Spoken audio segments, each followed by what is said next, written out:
Good evening आपण मानक Ipsita world को स्वागत। मु देखो बसिक भावुली कौन बनइबी डिनर सेपटे जाके देखला बेल को सिंपल तार रेडी करदेला डिनर पर सोयाबीन चिल्ली कर देखो ये पिज अदा रसुण कंचा लंका शिमला सब काटी देछि एपटे सोयाबीन भी बॉईल कर देछि। तापर देखो सॉस तार रेडी करुच्ची सॉस आपण मानकर जहाँ भी थी सब सॉस पकईकि रेडी कर दउछि chilli sauce tomato sauce soya sauce.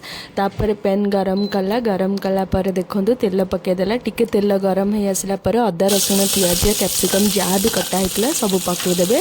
पकईदेला टिके भाजी हो आसला बेलू बेसी भाजबेनी कम अल्प भाजी हो आसला बेलू तापर देखो सब जहाँ भी सॉस थिला सेटा पकईदेला तापर पानी देदेला पानी दे देकी टिके फुटिला तापर सोयाबीन पकईदेला सोयाबीन पकईला जिते बड़े पानी मरिकी टिके ड्राए हो सोयाबीन चिल्ली एमती सिंपल उपाय आपण मैंने भी बनईकी खातु आईटा सीरीयसली कहूँ एमती कहूनी से बहुत टेस्टी बनाए। देखो मुझे खाई केमती कहूँ वाओ बहुत सुंदर लगुच खाली वन बाउल खाईदेली सोयाबीन चिल्ली। तो आपण मैंने केमती सोयाबीन चिल्ली बनाते निहाती शेयर करेंगे।